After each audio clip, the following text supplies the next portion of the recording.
All right, Nick. Some technical difficulties there for a minute for your boy. Not saying I'm proud of it by any stretch of the imagination, but yeah. People aren't going to believe this. I don't think I should even really say what happened because they're going to say that, there's going to be a lot of what we'd call inappropriate jokes, certainly. But yeah, it turns out that my son, I guess, has downloaded some gaming software on this computer, and it's just popping up in front of my face at all times.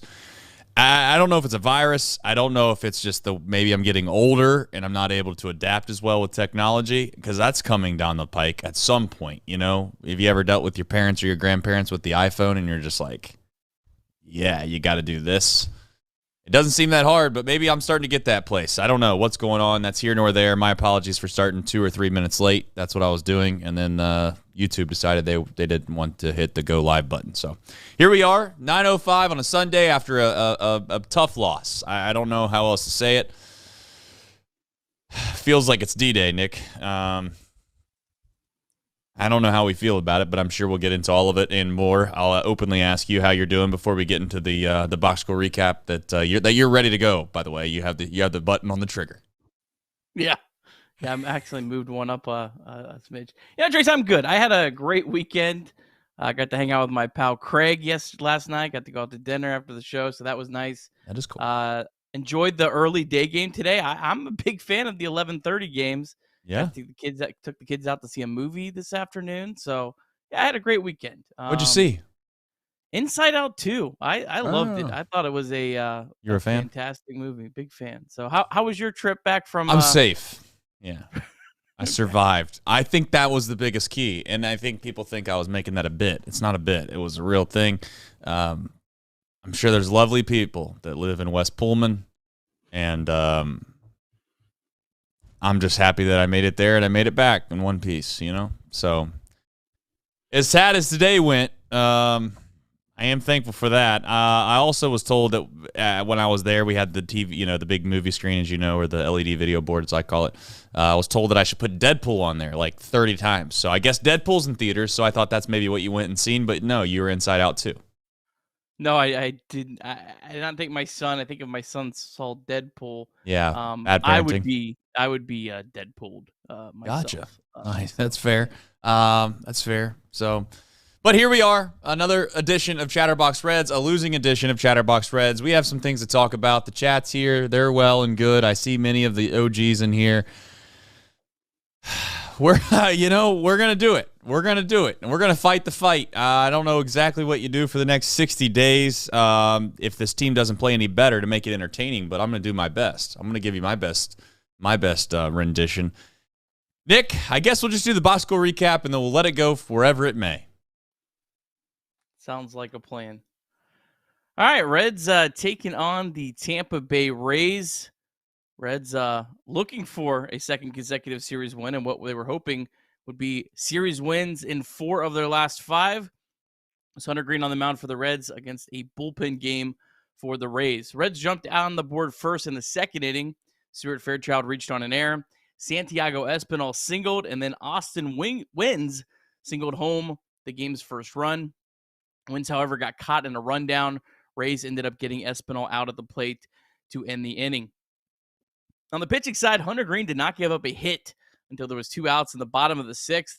Hunter Greene, just an absolutely brilliant performance. 7 innings, 2 hits, no runs, 1 walk, and 5 strikeouts.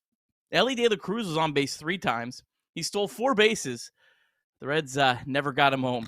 Reds clung to a 1-0 lead when David Bell turned it over to Fernando Cruz in the 8th. Cruz got the first batter out, but then he walked Yandy Diaz. Cruz then gave up a weak infield single to put 2 runners on. Both of those runners stole second and third, and then Cruz walked Isaac Paredes in what would end up being his final at-bat with the Tampa Bay Rays after he got traded to the Cubs after the game. Cruz then struck out Josh Lowe and Ahmad Rosario for what should have been the final out of the inning, but Austin Wins could not come up with the splitter in the dirt. Everyone was safe, tie game. David Bell then turned it over to Lucas Sims. Sims walked Richie Palacios on 5 pitches. 2-1 Rays. Jake Fraley had a 2-out pinch hit single in the 9th, but Will Benson struck out to end the game. Reds fall 2-1 to the Rays. Reds lose the series and fall to 50-55 on the season. Reds are now 9-20 in one-run games this season.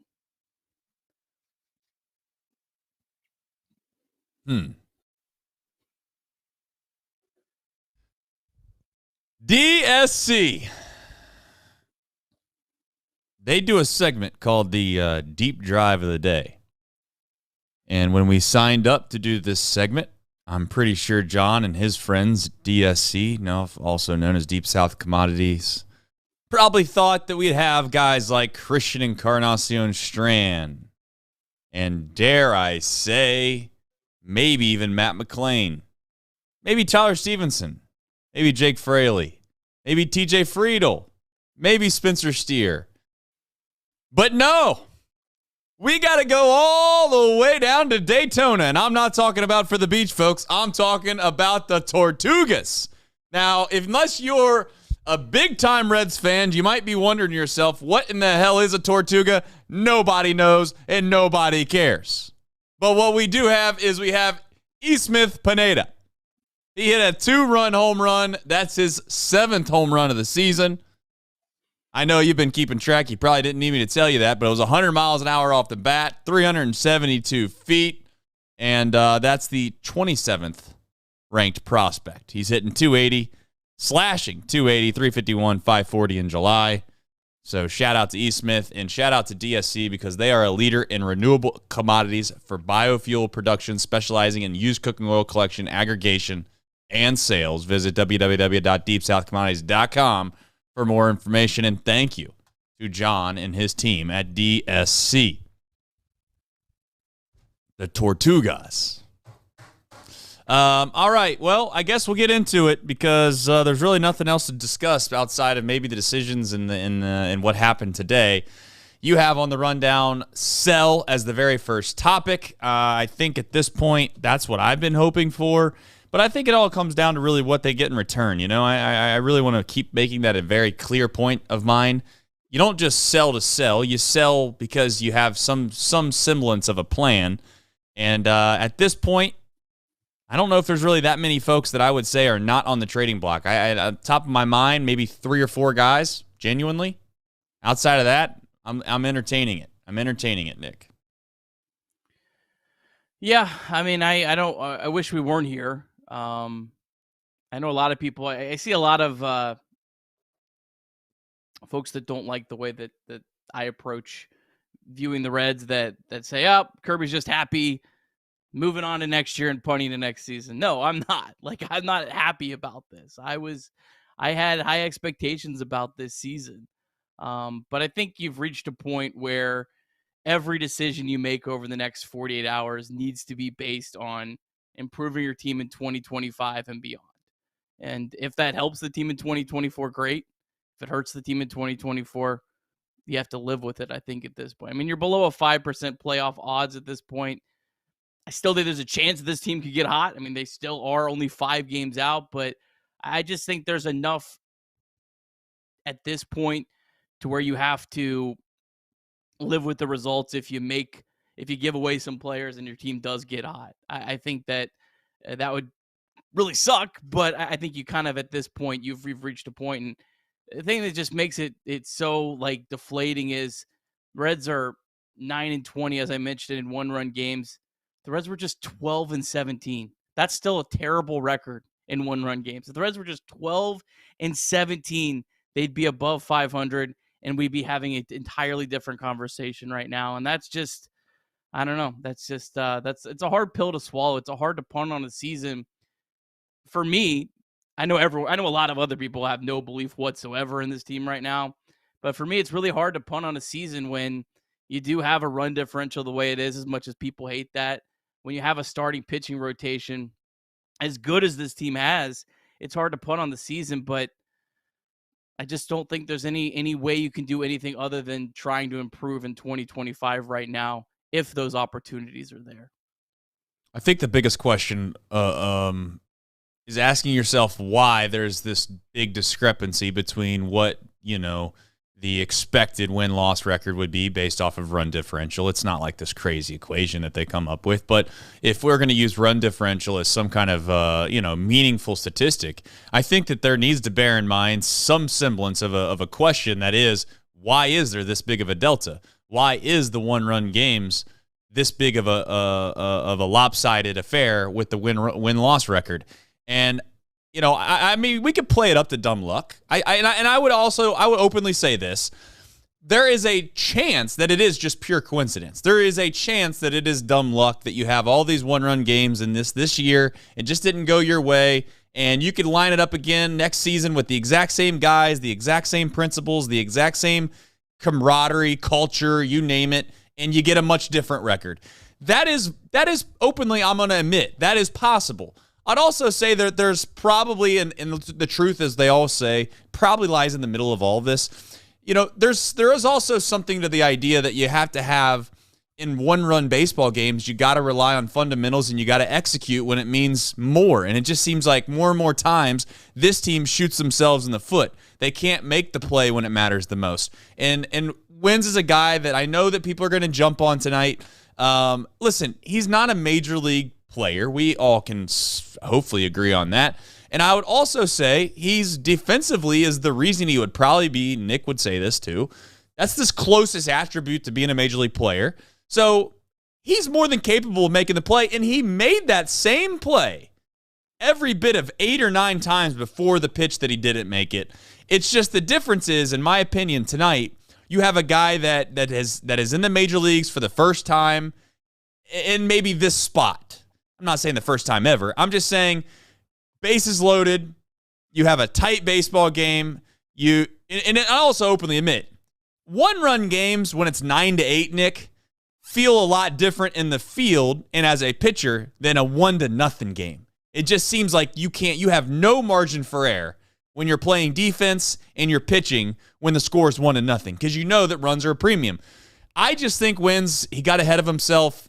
There was a pressure-filled moment, and he had a brain cramp. And I'm not making excuses for him, but my point in saying all of that is to say that I think that there's more players on this team that are closer to wins than they are closer to, and I'll use maybe a terrible, but like a Derek Jeter, someone that you think is clutch or someone that you think when it comes to crunch time, they're going to find a way to make the play.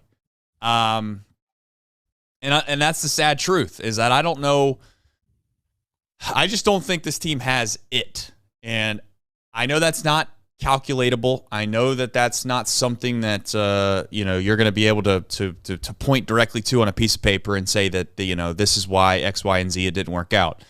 I just think that last year had a different vibe to it, and maybe it's because they had better players last year, and I think that they kind of did. Even though they have some of the same players, they're missing some guys that are very, very important, and I think we can all agree on that. But I say all that and say, no, I know Ellie's been unbelievable. It's just crazy that you could have a guy do what Ellie did today and not score. I mean, it's tough. I don't know what else to say. I mean, Nick, I don't know. I don't have much more to add to it outside of David Bell is probably the next perfect segue into this because he's going to be the guy that people are going to point to about these one-run games, and they're going to say, well, if you had a manager that did X, X, X, X, X, they're going to point to fundamentals or being fired up or whatever term they want to use. And I say they is what I'm a part of that group, I guess, a little bit. I don't know what to make of it. I don't know what your thoughts on David Bell and his situation is here with these one-run games and maybe as a broader. I don't know how much I blame David Bell for the whole season. I thought today was his worst managing job of the entire season. I thought he was outmanaged from the time he stepped out on the field today until the end of the game. I try to be honest when I believe it. I don't sugarcoat it or try to fabricate it to get clicks after shows, but you knew what the Rays were doing today using a opener, a mediocre right-handed pitcher, and you threw 2 of your first 3 batters were right-handed batters. You had an opportunity to throw Jake Fraley and Will Benson in the top 3 and make them pay for using a right-handed pitcher as an opener. But instead, you saw the report that they were going to use a left-handed pitcher as their bulk reliever, but there's no guarantee that they decide to do that. Right. And you run an entirely right-handed lineup out there. And Kevin Cash, to his credit, maybe it's a little bit bush league to say you're going to use a bulk reliever publicly and then not use him, but he saw how bad the Reds lineup was and how David Bell literally handed him on a platter the opportunity to run out right-handed pitcher after right-handed pitcher, and he just completely did not set this team up for success today whatsoever with that lineup. And you could say, well, you want to save Jake Fraley, you want to save Will Benson.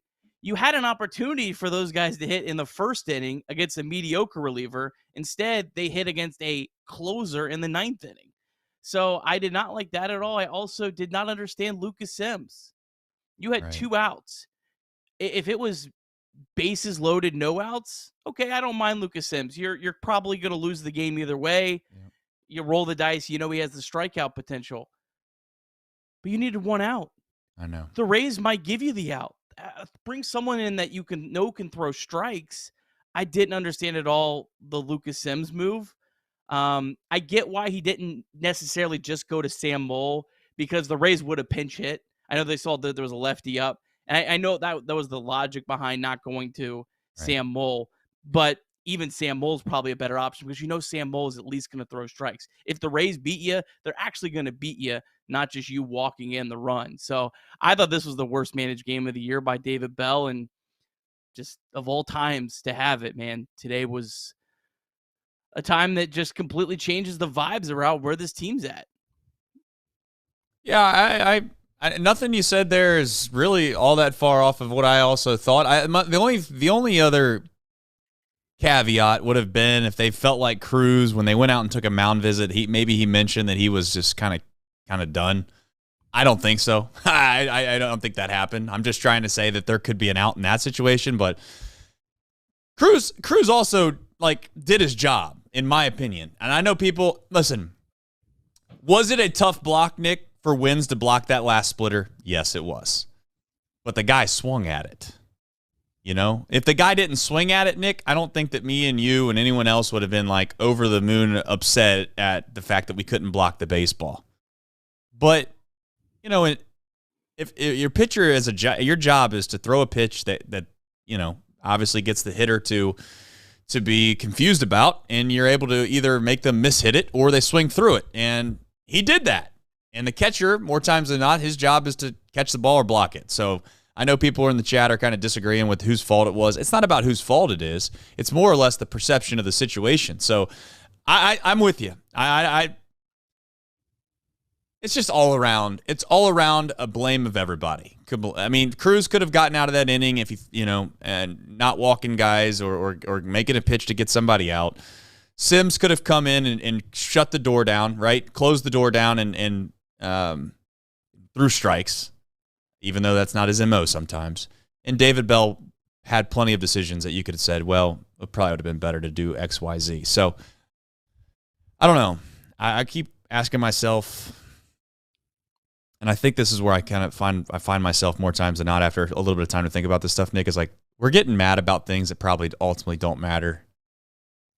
We care because we're fans. We care because we're diehards. We're going to watch this game. We're going to watch this team play against the Cubs this series, and we're going to hope that they sweep the Cubs, and that's all well and good. And at the deadline, I'm sure many of us have kind of in the back of our mind, we kind of have some kind of semblance of hope that maybe if this falls that way and that falls this way, Nick, we'll get something in return that helps us. But the rational mind seems like we're in a spot, Nick, where too many things have gone the wrong way for this team. And we're going to get crushed. I'll get crushed for saying it.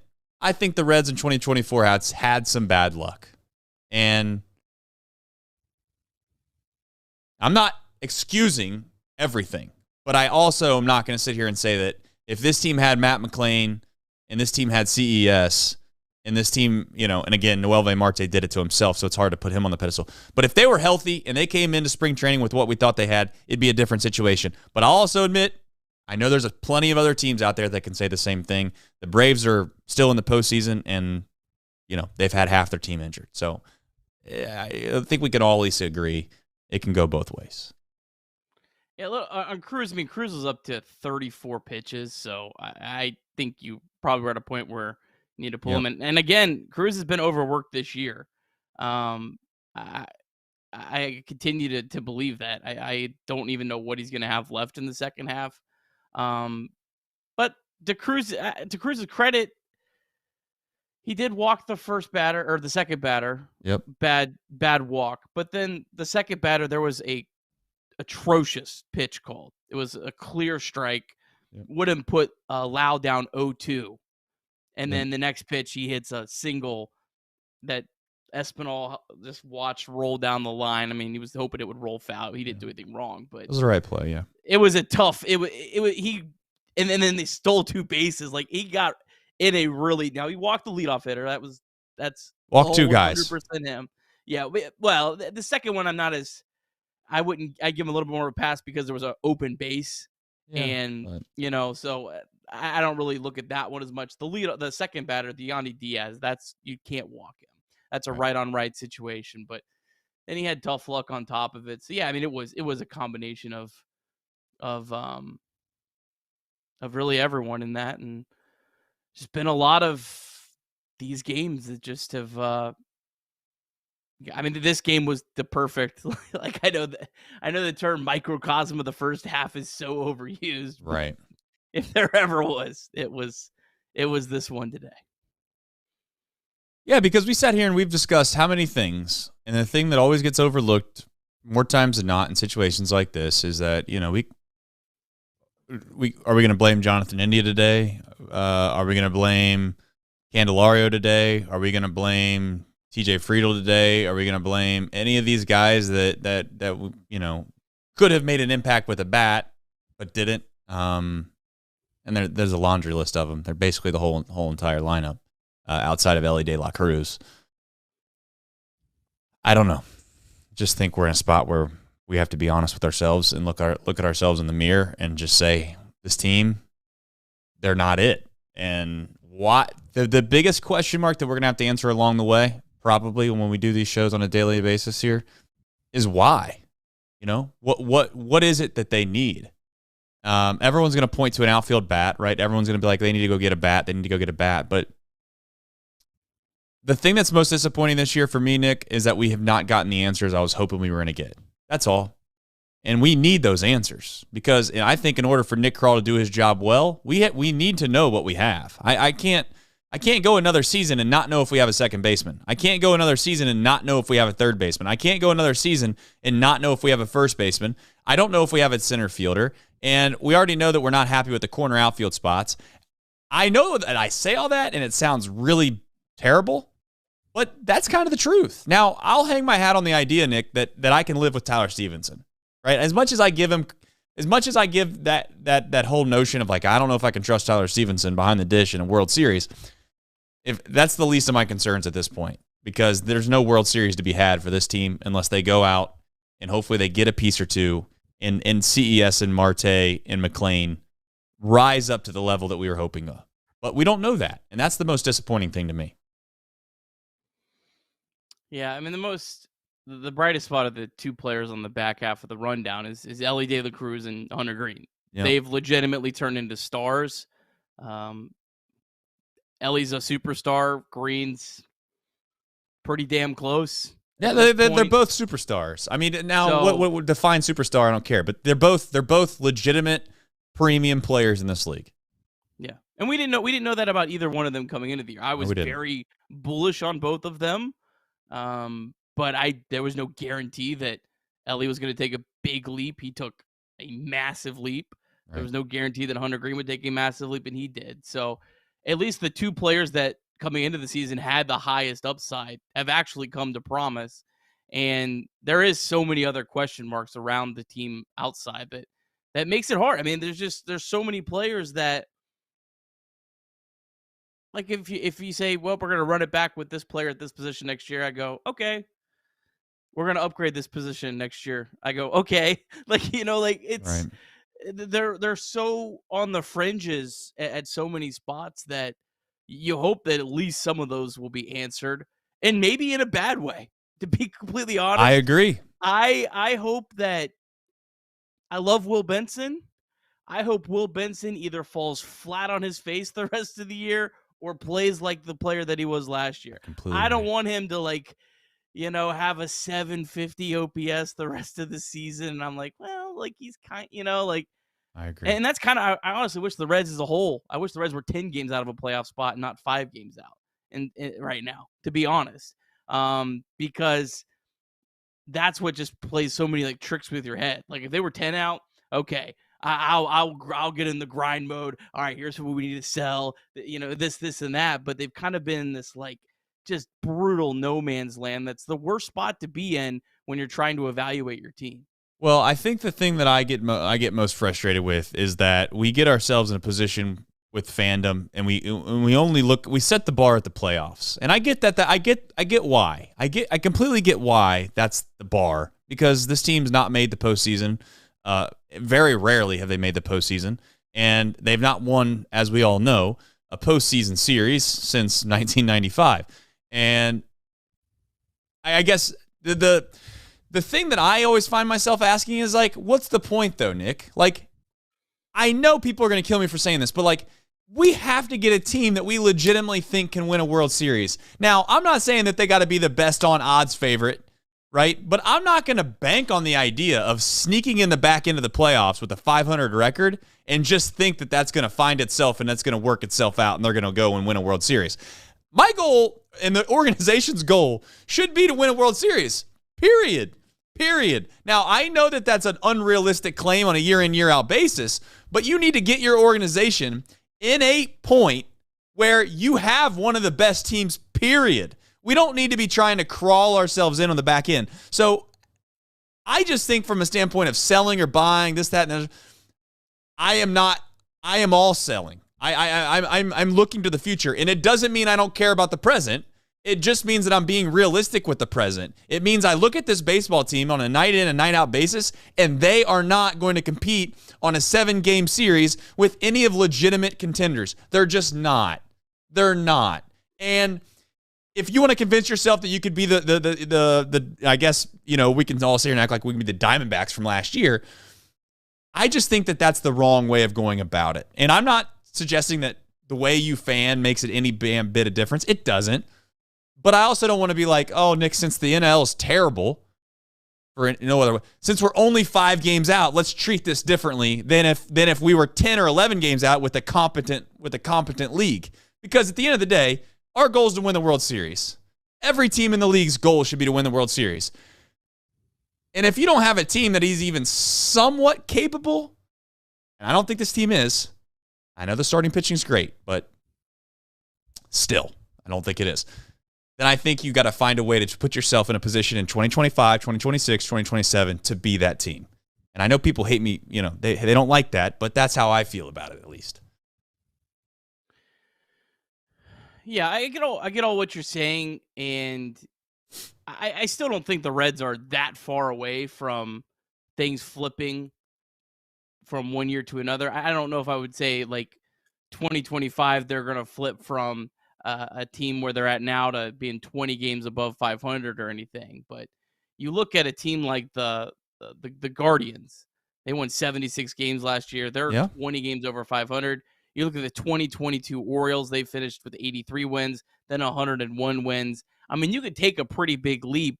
And if you look at where the Reds' overall roster is, they have similar pieces to kind of what those teams had in those spots. Now, those teams made good, smart decisions that helped them get over the hump.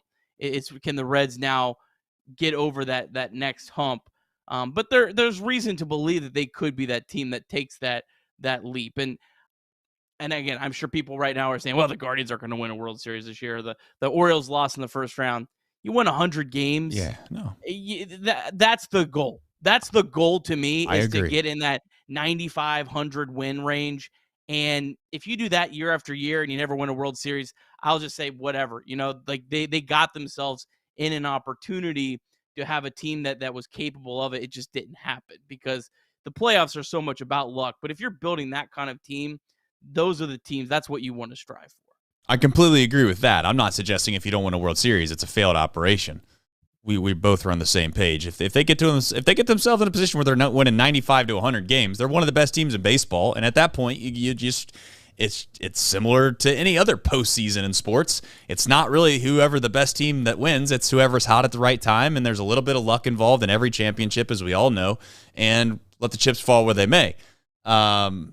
It's look no farther than the Big Red Machine. I mean, yeah, they won a couple World Series, but they also didn't win some World Series, and you could argue they were still the best team in baseball at that time. So at this point, it just comes down to making the right decisions this season that will propel you and give you an opportunity for next season.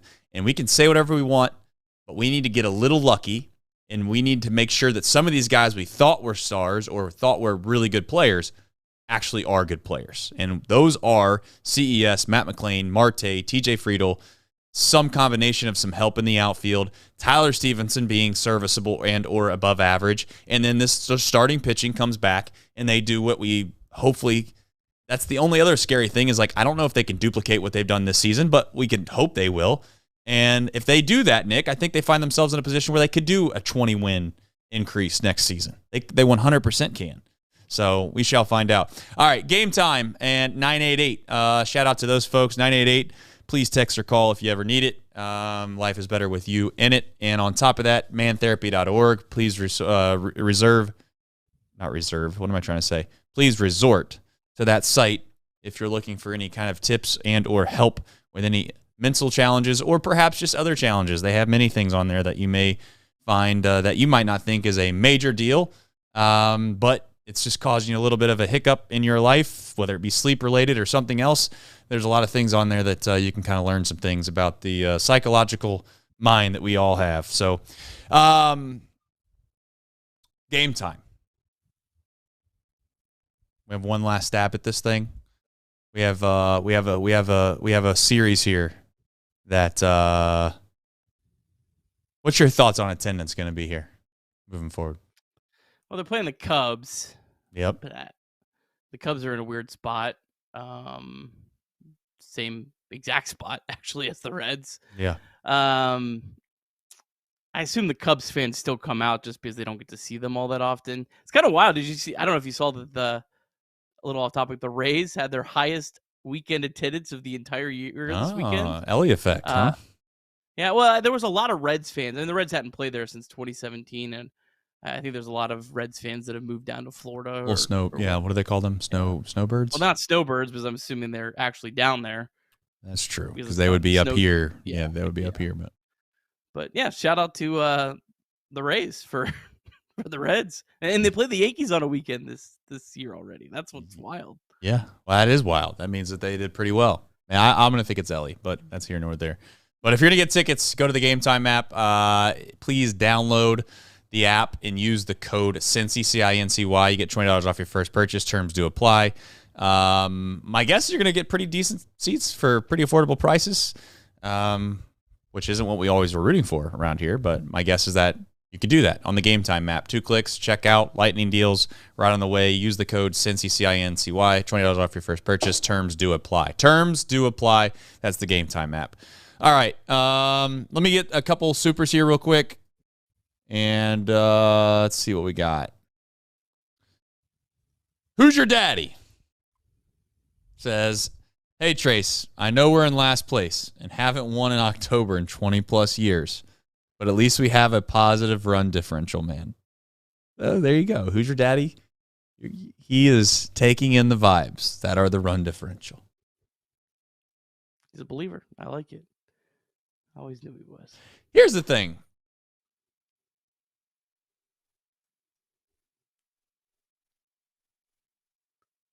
I don't know.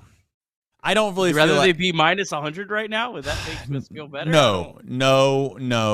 But this is my thought, and I don't know if this is a fair thought, Nick, but I think I would love this better.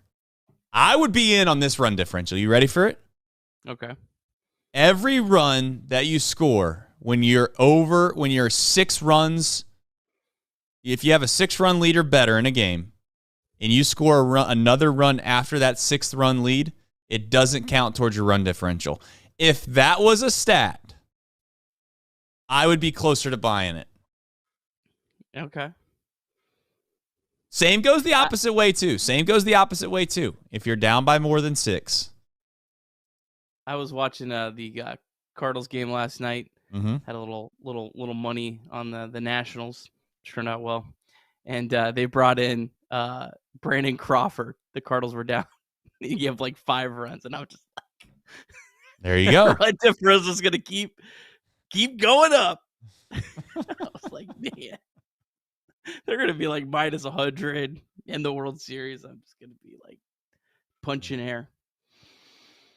But I think I would buy into it a little bit more if that were how it was kind of calculated. But it's not. So I'm going to continue to not believe in meaningless runs when you're up by 10 or down by 10. I don't really care. Those runs mean nothing to me. Kind of like how I feel about Kevin Newman's career. Not him as a person, but his career in Major League Baseball. Don't really care about it. Hunter Greene. You know, you were right on Hunter Greene. Like as much as you get punched around a little bit sometimes for trying to be a Mr. Positive guy all the time, and you weren't positive today, by the way. You first of all, I think that notion gets a little overblown. I know that. I mean, for a fact because I live it every day. But I do want to say that you were critical of David Bell today. Yeah, 100% was critical of David Bell today in a very specific way. And on top of that, you also said that you thought Hunter Greene was going to be a stud, even when he kind of got beat around a little bit last year. And I say beat around as in like, you know, he'd give up his traditional home run after home run after home run, and then all of a sudden people would get on X.com and they would be upset about it. But you were right on this guy. I mean, now it's only been, you know, basically we're going on a year and a half-ish kind of, I think, at this point of excellent pitching, like ace-level pitching. But I think I've seen enough to where I think you've won the debate here. I feel like I was taking crazy pills for being the high guy on Hunter Greene and Ellie De La Cruz. Like I hope I'm right about someone a little bit more obscure here coming up, because that'll be a little more, I think, skilled. I thought it was a no-brainer decision to believe in Hunter Greene, right? That he was going to continue to develop. But I didn't see him developing this well this year. I didn't even see Ellie De La Cruz developing. Ellie De La Cruz is different because, like, some of the things he's done I expected, but some of the other things that he's done I didn't expect as much. But this month that Greene's had here in July, I mean, he's been like the best pitcher on the planet. I don't know if I saw that. Right. It's going to be interesting. I mean, again, health is always a big thing, and the Reds fall out of the race. I mean, there's a good chance they may limit Hunter Greene at the end of the year for good reason. But Hunter Greene legitimately might finish in like the top 5 of the NL Cy Young. I mean, that's like a real maybe storyline to follow. So that's great about him. And then Ellie De La Cruz, I mean, look, if you're looking for reasons to watch this team every night when they're out of it, I think Ellie De La Cruz is a pretty good reason. I mean, you just this what he does. Like he steals 4 bases in a game, and it's not even shocking. And this isn't a cute. This isn't, with all due respect, this isn't Billy Hamilton. Like, this guy's the guy that can hit the ball harder than anyone else out there. This is a guy that can make defensive plays at shortstop better at the more difficult plays than anyone else out there. And for him, he just does things on a daily basis that are just so out of this world that it's awesome. And if there's any reason to watch this team every night the rest of the way, it's Ellie De La Cruz. Yeah, it becomes more and more frustrating when you realize how special these guys are and you don't take advantage of it. But hopefully we'll do that. It's just, I don't think it's going to happen this year, obviously. So that jumps us into the next kind of topic, which are, you know, what does this look like at the deadline? We have a couple days left here before, you know, final decisions are going to be made on who stays, who goes. I don't want to say it's a fire sale, but I will be a little disheartened, and not so much that like I'm going to be like completely out on the front office or something, but I'm going to be disheartened if we don't have some moves, because it just feels like it's appropriate And especially guys like Montas, where, again, maybe they'll both opt in at the year end, so you can say that it's not a 1-year deal, but let's all call it for what it is. It's a 1-year deal. I would really move Montas, and even the luxury that seems like relievers are getting right now, and I know that Fernando Cruz certainly seems like a guy that his stocks might have dropped, but the crazy thing about that is I don't think it has. Like, if let me ask you this: if Wins blocks that baseball today, is our fandom looking at? Are we all looking at Cruz the same way today? I don't think we are. Here's the problem that I see going to the trade deadline. I think everyone wants to get rid of all the players they don't really love anymore. They've kind of fallen out of love with and expect to get big returns. And that doesn't work that way. No. Fernando Cruz, I think other GMs are going to be smart enough to realize, oh, wow, this guy's actually about to hit his innings limit or his career high in innings. And he hasn't pitched really well all that well. He might be running out of gas. I imagine the teams that are giving up their top prospects are doing their due diligence. Hell, they may even watch Chatterbox Reds to see what our opinions are. Yeah. Being facetious there. But Lucas Sims, he's the other guy. I love Lucas Sims. I think Lucas Sims has a ton of talent. I think Lucas Sims as a free agent is extremely attractive this offseason. But at the trade deadline, when you're talking 2 months, am I giving up a big prospect for a guy that's walked over 5 batters per 9 innings? I mean, like, these GMs, like, they're also humans. And if I make a trade for a guy and he comes in and walks the world, I'm going to get crushed. And Lucas Sims could absolutely be that guy. So, like, you go down the list, Frankie Montas, I think, and Nick Martinez, because their ability to start is something that makes them so coveted, just because, and I keep going back to last year, Lance Lynn got somewhat of a prospect back.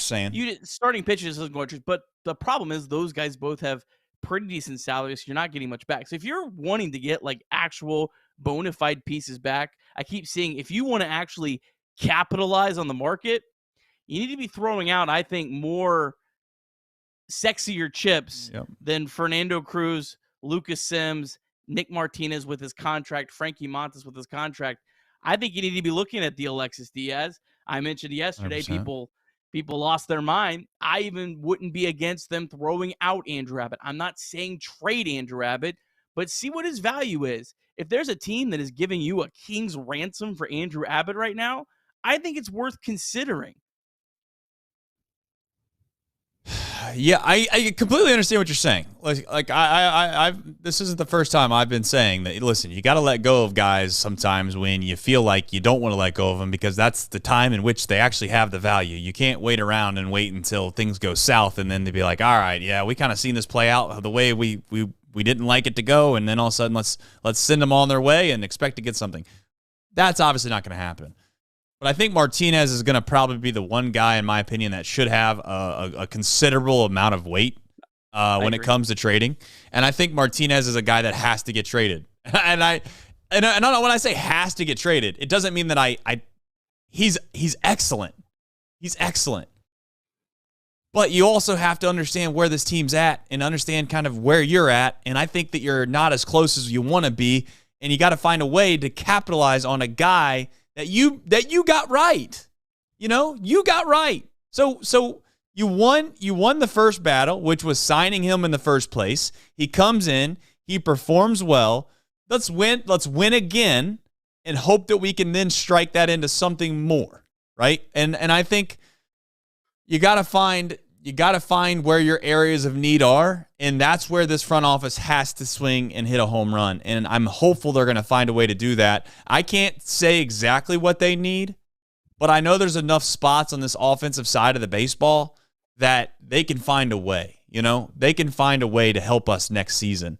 And maybe it's not next season. Maybe they know in the offseason they have a certain budget to go play with, Nick, that we aren't privy to, so they know they can go after a guy that might be a 2027 ready kid, and they realize that, we're going to go out and overpay maybe for an outfield bat for the next 2 seasons, but we know that within those 2 seasons after that, we can rely on farmhand. I don't care what they do.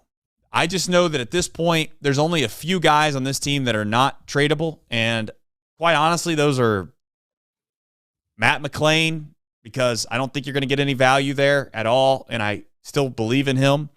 Ellie De La Cruz, for obvious reasons. Hunter Greene, who am I missing? That's not tradable? Yeah. I'm going down the list here. Probably not Tyler Stevenson. I think he's... Yeah, I mean, the only way you trade Tyler Stevenson is if somehow King's ransom. Yeah, and on top of that, you know that you have some free agent that you're gonna overpay next season to fill that spot.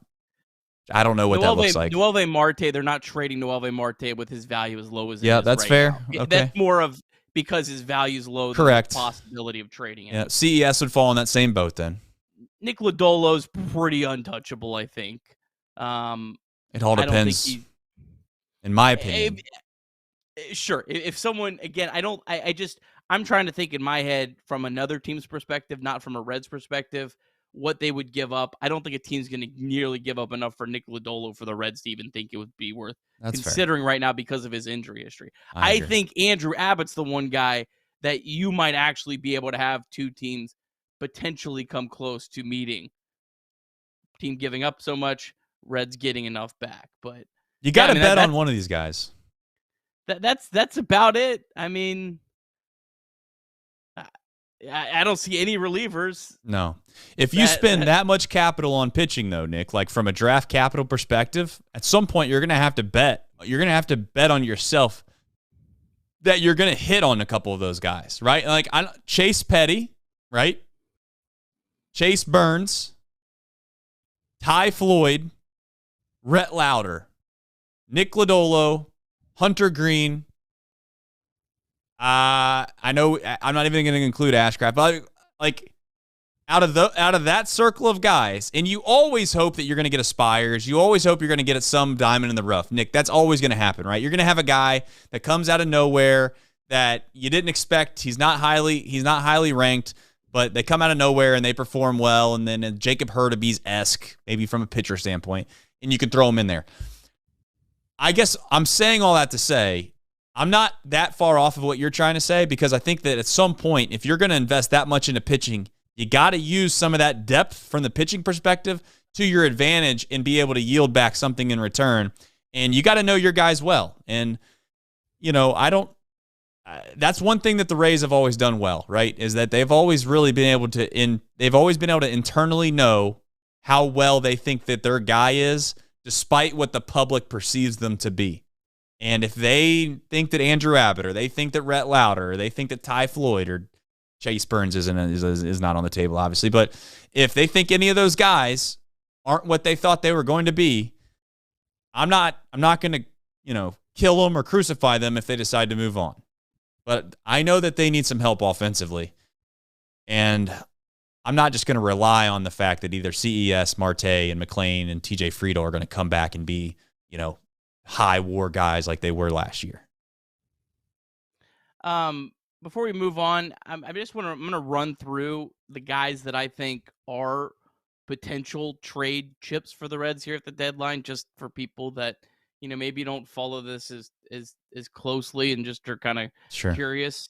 I know people who watch this every day, I'm not giving you earth-shattering information or anything, but Jonathan India is obviously a player that the Reds are probably at this point looking to move if they can get a decent value back. The rest of the offensive side, I think Candelario is a guy that the Reds might be interested in moving. It's going to be hard to get anyone to give anything back, but honestly, I think if a team paid his entire salary the rest of the way, I think the Reds would do it right now. Other maybe sneaky offensive guys, I think Jake Fraley, he's going to get a little bit more expensive in arbitration next year. I know he's not having a great year, but he's still looking like his batting average and stuff. Right. I think he's a sneaky. I'm not saying he's a likely by any stretch of the imagination, but I think he's maybe a sneaky guy that could get moved. I think Stuart Fairchild is another guy that if the Reds say they're more of like, we're punting, I think he could be the other guy on the offense. I don't really see anyone else that I wouldn't be utterly shocked if they were moved. Now on the pitching, obviously you have Frankie Montas and Nick Martinez there, about as likely as anyone. I think the relievers, you're looking at Sims, Wilson, and Farmer. I think Wilson has a little bit more sneaky value than a lot of people think. I was just looking at his numbers, and they look a lot better than it actually feels to me. Yeah. I wouldn't put it completely past the Reds. I would be surprised if Diaz got moved. I would be surprised if Cruz got moved, but I don't think that's completely out of the question.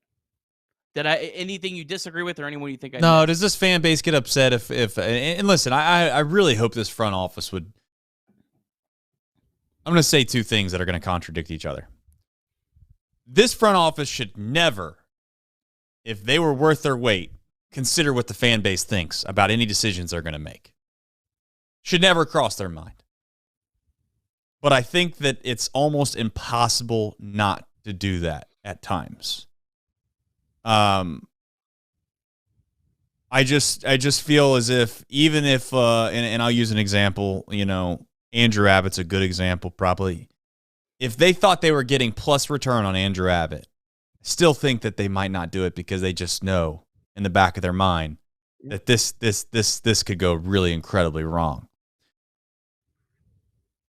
But I'll also admit that this front office went out and they took Chase Burns when I think they could have taken the safe pick from a public perception standpoint and taken Charlie Condone. So I'm just openly saying that I think that this front office should consider trading Diaz despite what the fan base might do. And I guess my question to you is, do you think, am I overplaying this in my mind? Do you think the fan base would, not overreact, but do you think it would be a very vitriol situation that they traded Diaz? Or do you think the fan base would be like, oh, yeah, that guy was about to implode? I don't know how you think that they would feel. I don't know how this fan base feels about it. Well, we'll ask the chat poll question, but what do you think? I feel like most of the fan base does not really respect Alexis Diaz. So I don't think, I'm basing it more off of, I put the social media clips up. I see the comments on Instagram and Facebook. I don't think they would be that upset about Alexis Diaz. Again, it would depend a little bit on the return. I think if the Reds are getting 18-year-olds back for Alexis Diaz, it's probably going to get less of a favorable response versus if the Reds got a player back that's either close to big league ready or somehow big league ready. And I've already said myself, I don't think that matters at all to me personally, but I think it'd be more digested well if it was players that are closer to being ready. But I don't think it would have that much. Abbott would. Yeah, I think Abbott 100% would. But does it matter? It definitely, the answer is it definitely doesn't matter. But I'm sure there were Rays fans mad that they traded Chris Archer. Yeah, and I think that 100%. And I think that the problem is, let's get to the crux of the problem here.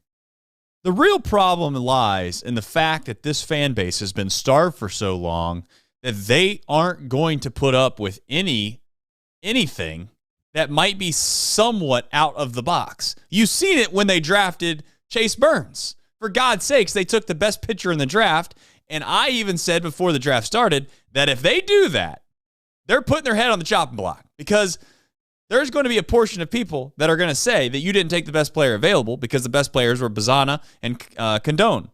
So, Condon, I don't know. Who the hell knows how that can... when he makes the big leagues, I'll figure it out. I think it's Condon. But my point in saying all this is that this front office is not going to get the benefit of the doubt at all from this fan base until they win. I mean, that's the facts. Until they win consistently, they are not going to get the benefit of the doubt. And there's no better proof of that than what happened with the Cincinnati Bengals. I mean, there isn't better proof. The Bengals, they were a trash franchise. They were this, they were that. They go out, they start winning some football games. They have 3 or 4 or 5 good seasons. And next thing you know, Duke Tobin's smart and blah, blah, blah, blah, blah. So Nick Krall is going to have to find a way to put a winning product on the field. And until he does that, they're not going to get the benefit of the doubt, Nick. And I'm not saying they should, but that's the truth. So Hopefully it doesn't affect their decision-making, but it's hard not to think that it might. I mean, I don't really know if it should, though, because I'm not really sure they're going to win over that many more people. I mean, yeah, you might have a firestorm for a week or two, Yeah. But it's not like come next March there's you trade. I agree.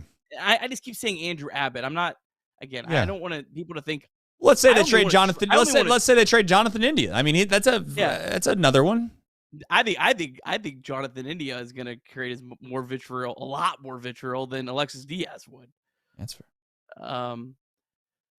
But I don't know what I was saying, but again, whatever they do, the time next year comes around, then the next season starts, it's not going to matter whatsoever. Like you're still going to have the same pessimism as your franchise overall. You're going to have excitement still. Like it's not going to change anything. So I don't think they should worry one bit. I don't think they should spend 1 second worrying about how the fan base feels about any of the moves they make really anytime soon going forward. Yeah. Quick little thing for those that are wondering about the poll question. I did put it out. The poll question, it reads as follows. Would you be upset if they traded Diaz for a, quote, fair return, end quote, to the national media? So not to what we think, but if you went to national pundits, what would they say if they said it's a fair return, equal both sides? 91%, which is a high number, say that they would not be upset. No is their answer. So you were right. Diaz is maybe undervalued, if anything, within our fan base, but I think that's just the way he goes about his business more than anything. It's sometimes a little scarier than you'd like it to be, but get the job done. That's all that matters. Gadzlook says, yeah, I agree, Trey. I agree with you, Trace. I'm not sure what he agrees with me with.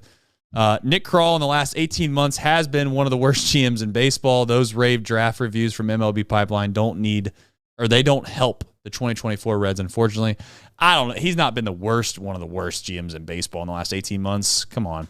The only thing I would say to that is like the Angels. Do you not remember what the Angels did last season? That in and of itself puts you in last place.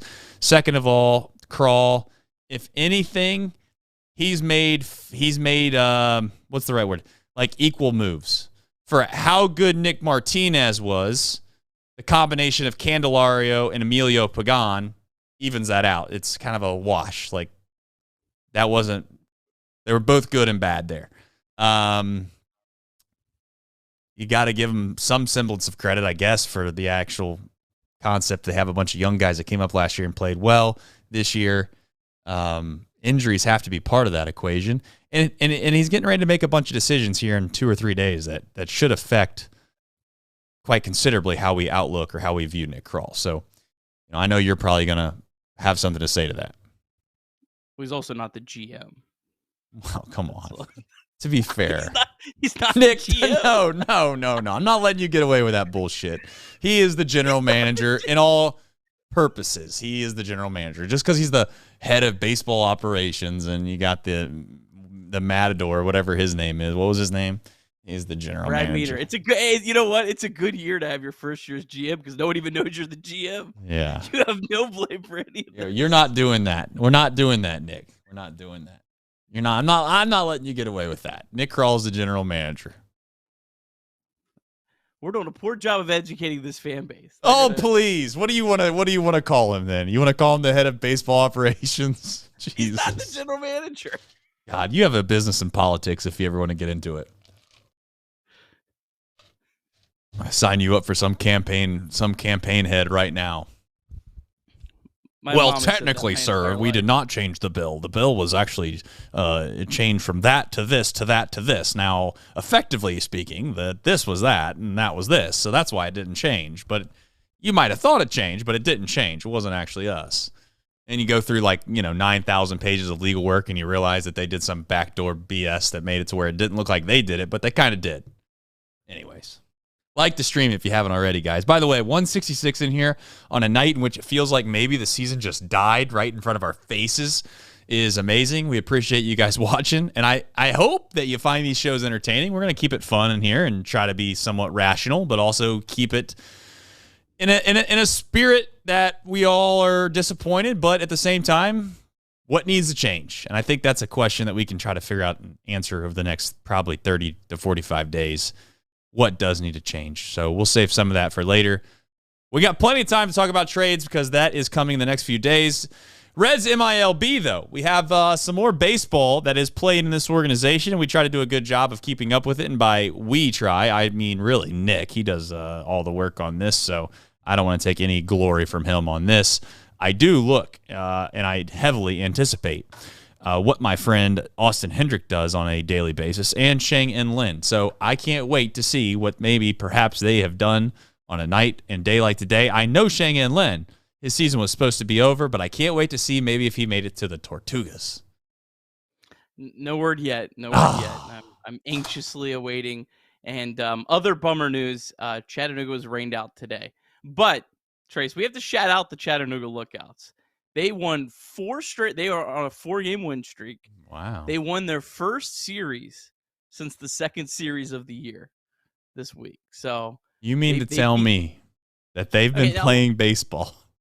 Well, a lot of them are 6-game series, so they had 3 or 4 like splits. Okay, but they weren't a lot of splits. They were mostly series losses. It's been they won their second series of the season. Second series of the season this week. Yeah. Oh my God. Tough. It's tough times. Hey, don't worry, folks. We got a lot coming down the pipeline. Don't worry. Things will get better. We just have a team that's losing pretty much every series outside of 2 for the rest of the season, but it'll be all right. I'm just kidding. Lookouts are fine. By fine, I mean like we don't really need the whole team. Well, and they just promoted their best hitter to Louisville. That's what it was. Yeah, Louisville. They're struggling. They lost 10-5 to Toledo. The Bats have lost 7 straight games. They're now 49-51. That team has had a roller coaster of a year. They've won like 5 or 6 in a row. Then they've lost 6 or 7 in a row. I think this is like the second time they've had a big losing streak and a big winning streak. But good day from Jacob Hurd. He's on base 3 times, a double and a walk. Blake Dunn 0 for 5. Avon Johnson, the guy just promoted from Chattanooga, is off to an incredible start at Louisville. He was on base 3 times today, 2 doubles, drove in 3 runs. He's playing really well. This is a guy that was a top 30 prospect, had a bunch of injuries, fell off the map, but good to see him bouncing back. Maybe could be a sneaky player to reach the big leagues this year if there's some trades and some injuries or whatnot. Definitely a player to keep your eye on. Christian Roa, solid outing from him today, 2 2/3. Just gave up 1 hit, no runs, did walk 3. That's his big struggle, but struck out 5. Reaver San Martin, he threw a scoreless inning. Great to see as well. As mentioned, Chattanooga was rained out. Dayton, they won 8-6 over Fort Wayne. Our Dragons now 52-44 on the season. They have a 1.5 game lead for a second half playoff spot. Cam Collier on base twice. Hector Rodriguez 2 for 4. Carlos Jorge 1 for 3 with a double and a walk. And then Leo Balcazar, he hit his first home run of the season, 2 for 4 with a walk. Balcazar is the Reds' number 18th ranked prospect. It's been a tough year for him, hitting just 239 with a 555 OPS. Now, he is coming back off of knee surgery for a torn ACL last year. I know he's a guy that a lot of people really like, so hopefully he's a guy that can finish the year strong. Also a nice day from Ethan O'Donnell, 2 for 3 with a walk. And then last but not least, Daytona Tortugas.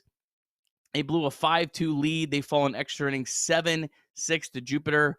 Tortugas are below 500 at 46-47 now, but they do have a half-game lead for a second-half playoff spot. Ricardo Cabrera 0 for 1. He left the game in the bottom of the 3rd inning. There was no TV for this game, but the last play was in the field and did involve him making it out, so I think he got injured. I maybe hug watch, but I don't think so. Sammy Stafura 0 for 4 with a walk. Eastmith Pineda, our deep drive of the day, 2 for 5, hit his 7th home run of the year. He's playing really well in July. Another top 30 prospect that really struggled, but starting to play better. 351 on base percentage in July. Yerlin Confidant had 3 balls hit over 102 today. Carlos Sanchez 2 for 4, double and a walk. And then Ariel Almonte 2 for 5 with a double. That's your Reds MILB. All right, and we right before we get into who, what, when, where, why, Chase Wellman did member for 3 months of Nutcutter Nation. Thank you, as always, for being a member of this channel. We appreciate you guys for supporting us. And he just asked, is Steer untouchable? I'll answer that quickly. The answer is no. He is very touchable if something comes along that makes sense. So I think the answer is yes for me. I'll make it quick. I'd be surprised if he got traded, but I would not have him untouchable by any means. Right. He's one of those players that I think falls into the camp. You're not going to get enough. I agree. To make it worthwhile. Yep. So but again, there's like 4 players that are untouchable in this organization right now, in my opinion. I agree with you. There are not many people that are untouchable, and he is not one of those guys, but that doesn't mean that I think people take this the wrong way when we do this stuff, because sometimes we're like, oh my God, I get you. It just comes down to value. It comes down to what you get in return. So I don't think that the Reds will get what they need to get in return for Steer. So similar with Stevenson, I don't think they'll get anything back for Stevenson that I would be willing to let go of, largely because of depth, largely because of I don't really know who's behind them that I feel great about. And let's be also frank, that's kind of why we always felt that India was probably a person that would go, because from a position standpoint, we thought there was depth there. It turned out there wasn't. But that's kind of where those thoughts came from in the first place. So shame on us maybe for assuming. All right. Who, what, when, where, and why. Folks, we can't tell you enough. I really do mean this from the bottom of our heart. We appreciate you guys for supporting us. We're a little concerned that if this thing goes off the tracks, if we have anybody that cares to stay up and talk with us on a nightly basis about Reds baseball. But you guys give me hope. You really do. You make it semi worth it to take time away from our families to do this on a daily basis. So we got more baseball though, Nick, don't we? Yeah, and real quick, if there is trades that happen, we'll try to get some sort of live shows content up. I do have the trade deadline afternoon booked away from, but I'm going to kind of wait and see what happens, because the Reds might make a bunch of trades on Monday. I'm not going to say we're going to do a show, because I'm going to kind of wait to see how things kind of play out. But if there's trades and I have any way of doing it, I'll try to get on the horn and do something live and give you some instant reaction. So speaking of trades, starting pitcher tomorrow for the Cubs might get traded. So that's kind of a fun quirk. Reds 7-10 taking on the Cubs, first of 3 at Great American Ballpark. Carson Spires back for the Reds, first start since June 12th. He dominated the Cubs earlier this year, 5 2/3 scoreless, 1 walk, 7 strikeouts. And then Jameson Taillon, a lot of trade rumors surrounding him. He's having a really great resurgent year. Last start, just 1 run in 7 1/3 against the Brewers. He struggled against the Reds in his career, though, 4.79 ERA in 16 career starts. Hasn't faced the Reds this year, but had a 6.46 ERA last year.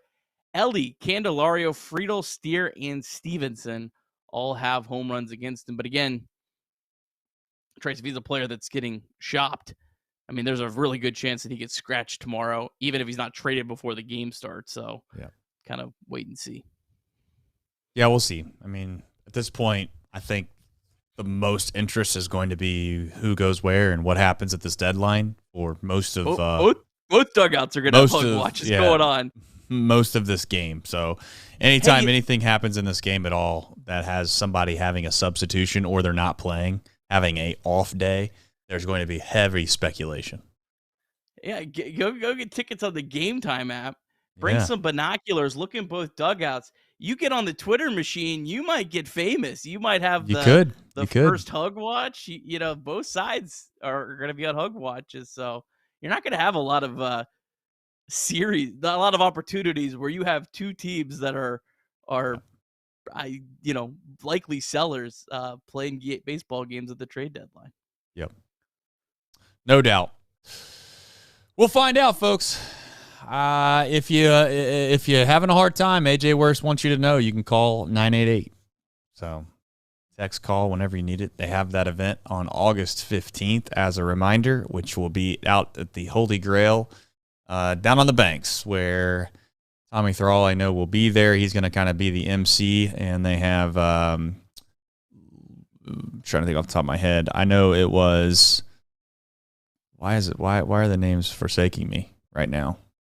CJ Antone's going to be there, and lefty Suter.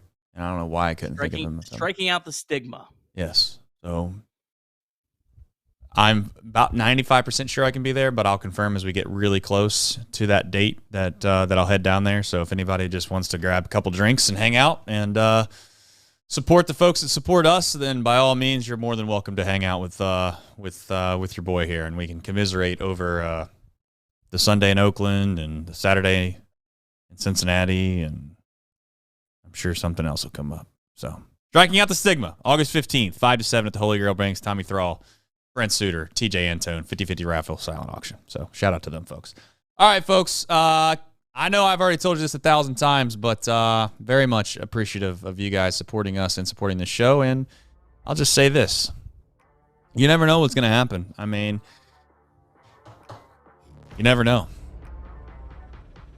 I like to give up and say that they probably should sell and not worry about this season, but maybe they'll get lucky. Maybe they'll find a way to win some baseball games. Maybe they sweep the Cubs, and maybe they go on some run that we never thought humanly possible. And if they do, I would love for you to clip this up and tell me I'm wrong.